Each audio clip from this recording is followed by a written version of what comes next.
Yeah, we could talk about the 1950s. I mean, there wasn't the golden era of American politics. I mean, look at when the biggest part of the civil rights movement was fought in the 1950s. Is that where they want to go back? And I think the answer is yeah. Yeah. Well, and not coincidentally. Not coincidentally. I think much of the history of the last several decades, starting with the 1964 Civil Rights Act, is the story of the impact of civil rights on American politics, and that gigantic shift of the Democratic Party said goodbye to the Southern racists, and essentially, Lyndon Johnson said to the Republican Party, "They're yours now." And that was good for the Democratic Party that we ended that unholy alliance, really.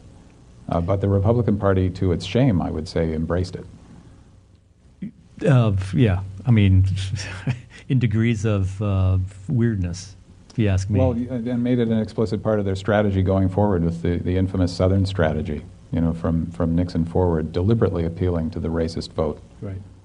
And the xenophobic vote, and the anti-immigrant vote, legal or not legal, it's been amazing to watch over the last, as long as I can remember voting in the 70s. It's been one of the shocks, I think, to a lot of us since Obama's win in 2008. It felt like a true new era in America to have an African-American president elected. Just so importantly historical and so deeply moving and inspiring. And then to see the upwelling of essentially racist rage, not that explains all of the opposition to Obama, but it's a very significant part of it. I firmly believe it's built on that, a racist rage. And let me just drag us back to California. So, yes. I just wanted to say something about leadership. You can watch leadership in action when you see people who are willing to take responsibility for their actions, who are willing to stand up in a fair fight and defend themselves without attacking the other person, with them expressing their core values of who they are as a person, and taking it like I'm going to say a man, it's kind of sexist, but taking it like a person who you want to be in front of your organization, whether it's a corporation doing the right thing even when it's tough, if it's a military operation, leading from the front instead of from the rear, or a governmental organization says we have to do the hard things and this is what I'm hearing. If you don't like it, vote me out. I mean, to me, that's how leadership is built. It's how it's developed, and that's how we decide on candidates. And absolutely, and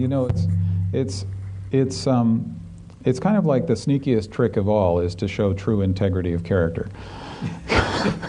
People will vote for the poor imitation of a leader if that's all they've got to choose among. But if somebody comes along and actually takes a real risk and is seen to be taking a risk on principle, that will very often, I would argue in most cases, that will trump just about anything else. And I think we've seen that over and over again. I think you just described Gavin Newsom. With the gay marriage thing, absolutely. he just basically said, this is what I think is right, and a lot of people would have said, you're out of your mind. And people said that terminated his career in California. And it's interesting, people often wonder, why do people vote for candidates who don't stand for their own economic interests? The famous "what's the matter with Kansas" argument. People vote for character, and they will forgive you for even standing for policies, in some cases diametrically opposed to their own interests, if they believe that you are a stand-up person with some backbone and some character. I think that explains a lot about George Bush. Now, I would never have voted for him in a million years, and I didn't buy his act, but a lot of people did. They thought what they were voting for was a guy who deeply believed in the same values that they believed in, even if the implications of his policies were very bad for him. And I think this is something that few politicians are really able to take on board, that there's no substitute for having the guts to stand up and take a risk, and that ultimately there is no reward without risk. That's a fact. I agree. Now, going down the list, the next Secretary of State, Deborah Bowen, won. She was the incumbent. What about the Attorney General? What would it mean having a Republican, for example, if he does come out and win? He's a good 49,000 votes behind, but they still have thousands of votes to count, provisionals mostly. Yeah. What would that impact be on California? I think that would be a bad thing. That'll have statewide impact and national impact, especially with the entry of Karl Rove and Ed Gillespie into that race. And this is another race that Zach Friend and I have been following on Huffington Post. Essentially, at the naked interest level there, it's basically large corporations who don't want an attorney general that's going to enforce regulations or launch lawsuits against corporate abuses. Okay, that explains it. And that's who's backing Cooley. And it's the Democrats who are backing Harris, the typical people who back Democrats who believe that there's a role for government in making sure that the market is fair and that power doesn't concentrate to the extent that people end up being abused or the environment gets abused, et cetera. Well, I think that's what's happening there, and that's why this Republican State Leadership Council, which is essentially a corporate front group established by Karl Rove and Ed Gillespie, dumped $1 million in attack advertising into that campaign in the late days. But I think Harris is still going to win.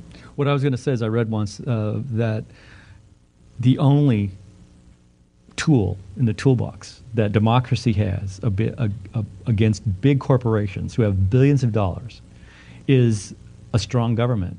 Not a big government necessarily, but a strong government, a government willing to stand up and defend us against polluters and thieves. And I mean, if you look at, we may be headed towards a meltdown of some of the biggest banks out of America because of the mortgage crisis. Yeah. And it's something that hasn't really hit the radar screen yet for a lot of Americans. But when the two biggest banks that are involved in this fail, they're going to come back to us again. And the only people that could have stopped that is our government. No, absolutely. With all its flaws, that's what government is for in a democratic system. I mean, obviously, when power and wealth concentrate in the hands of a few, well, that's why there was an American Revolution in the first place. That's why there was a Declaration of Independence, and that's why there was that brilliant document, the Constitution. We need the government to defend ordinary people who don't have enormous wealth and enormous power. And it's not because rich people or corporations are inherently evil. I reject the idea that there's any class of people who are inherently bad. Rich people are poor people with money.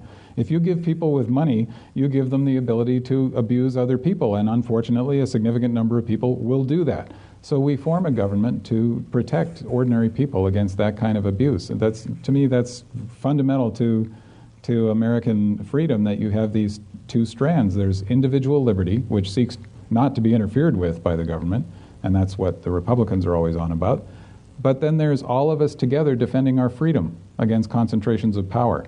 There's tension between those two strands, but we must have both of them. We can't have individual liberty unless we come together in a democratic government and protect ourselves against those kinds of concentrations of power. And I see no problem with an attorney general who actually enforces the law. And if the law is flawed or if the law is short-changed us in some way, then it just needs to be changed. And you know, it has worked out beautifully, not just for ordinary working people, but for business as well throughout our economic history. The economy does better under democratic leadership. This is one of the well-kept secrets, including one that's kept by the Democratic Party for some reason, but you go back as far as you want, the economy does better.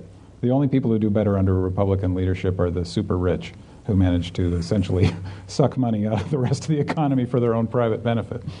Is there another race, or are there other races that have been settled, or primarily it's all over, but the counting provisional votes basically, that tend to be as important as those top four that you can think of? Well, you know, insurance commissioner, Insurance commissioner is actually an important post. You know, there's a certain flavor of insurance, for example, called health insurance. So I haven't heard anything about it. I think it's a very good thing that we have a Democrat as an insurance commissioner, because you want somebody who actually believes in healthcare reform. And who might enforce the regulations as they're already written. And who will actually enforce those regulations, and who believes in exchanges and all that sort of thing. And as part of Democrats, it looks like pretty much sweeping the constitutional offices. I think that's a very good thing for the future of California. Does that send a signal to the rest of the country that the Democrats aren't dead? Yeah, I think so. I mean, I think basically the country typically follows California. It typically catches up with California.